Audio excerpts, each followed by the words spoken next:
Leo, hi! Welcome to Mystic Queen PH. At ito ang inyong energies ngayong new moon in Gemini. So let's see what's coming to you ngayong new moon sa May 27, 2025 at 11:02 a.m. Philippine time. Ayan, so if you're interested in private readings, meron tayong link sa description at sa pinned comment. Paki-check nyo lang information kung paano mag-book for a private reading. And please subscribe to our channel to show your support, like, share this video, at comment na rin kayo kung kayo ay naka-resonate. Okay, so let's see Leo. For you, itong new moon in Gemini is happening in your 11th house of friendship, community. This is also your hopes, your dreams, collaboration with others. So pwedeng meron kang collaboration or work na mangangailangan ng tulong ng ibang tao or ng suporta ng isang grupo. Mercury is also here, which is the planet of communication. So, maaring marami ka ngayong makakausap, makakasalamuha, mga bagong connections, bagong friends, bagong community. Pwedeng magiging member ka ng isang grupo or maaring sa Facebook group or mga bagong acquaintances, no? Mga kaibigan, kakonect, ganyan. That will help you achieve your goals. Or maaaring iba sa inyo, mas magiging active kayo ngayon sa social media, lalo na if your work or yung career mo related sa social media or pagiging influencer, content creation. And then meron tong positive aspect sa 9th house, which is your higher learning. So, maaring mas maging interesado ka na mag-aral, mag-research, mag-improve ng iyong kaalaman sa buhay, mag-upskill. Ayan. Maaring yung mga bagay na matagal mo nang hinihintay na opportunities, darating na. Kasi you have Saturn here. Ang Saturn naman kasi, it doesn't mean na hindi niya ibibigay sa'yo. Dinidelay lang niya. But it doesn't mean na you're denied, kumbaga. So, Neptune is also your dreams, your goals, your creativity. So, maaaring mas magiging creative ka in terms of exploring yung mga options mo pa. Pwedeng iba sa inyo, may plans kayo of working abroad or traveling abroad for research. And you also have the positive aspects of Pluto, which is the planet of transformation, endings, new beginnings, which is in your 7th house.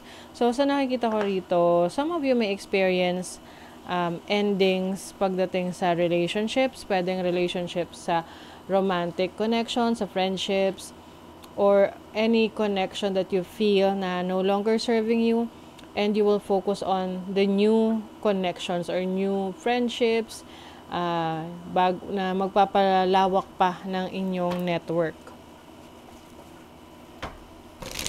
Let's see what else. Yung iba sa inyo, kung meron kayong partner, no, meron na kayong asawa, maaring meron ding tulong na ibibigay sa inyo yung inyong partner. Like support for whatever goal that you have. No? Kung ano may mga goals mo sa buhay, gusto mo ma-achieve, andyan yung partner mo to support you. Or vice versa, ikaw yung tutulong sa partner mo para ma-achieve niya yung kanyang mga goals and dreams. So, energy ng 11th house, you have the King of Swords and the 3 of Wands. So, talagang pagpapalawak kasi 3 of Wands is expansion, maaring opportunities elsewhere. And the King of Swords is someone na very, logical siya mag-isip pagdating sa mga steps na gagawin niya. So, lahat ng mga goals mo, gagawin mo, actions na gagawin mo, pag-iisipan mo talaga yan. And alam mo na hindi mo yan nagagawin hanggat hindi ka sigurado. Let's see the energy of the 9th house. What is the energy of the 9th house? You have the King of Cups and the Ace of Pentacles. Wow, so some of you may marireceive kayo na offer. Offer to work abroad or to study abroad or pwedeng hindi naman abroad. No? Pwedeng iba ma-offer ng scholarship or free na pag-aaral ng isang short course or pwede rin namang ikaw mismo yung magre-regalo niyan sa sarili mo because you want to improve yourself, you want to learn more, you want to experience more.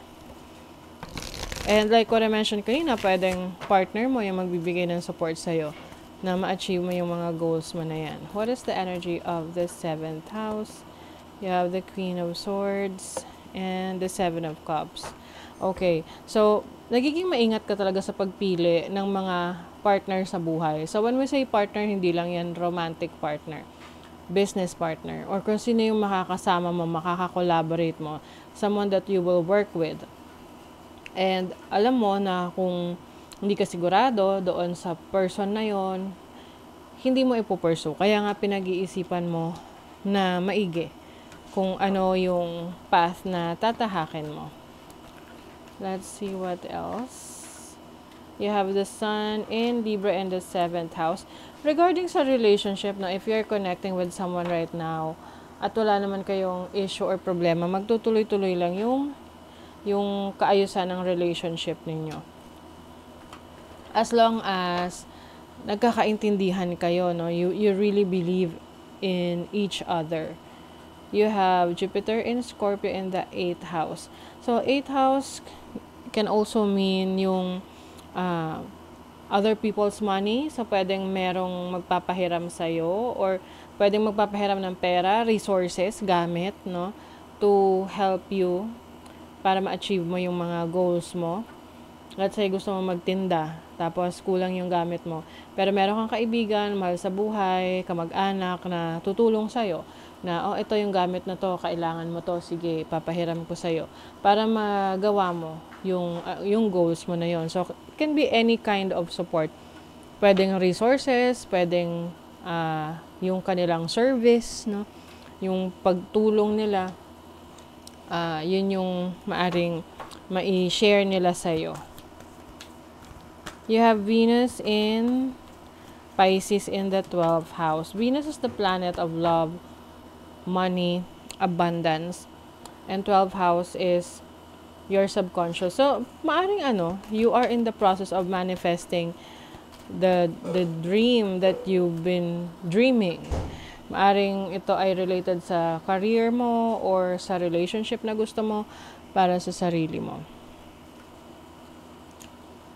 And then, step up and lead. So, pwedeng merong leadership role sa inyo na mag-o-open, no? Pwedeng ikaw ay magiging boss or leader, team leader, OIC, na kung saan may mga taong sumusunod sa yung mga inuutos or yung mga goals mo rin. Be bold and make the first move. Yes.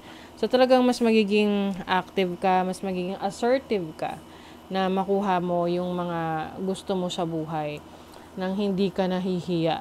Na talagang, kung gusto mo yun, sasabihin mo talaga right away. Okay? So, that is your reading, Leo. Thank you so much. See you again.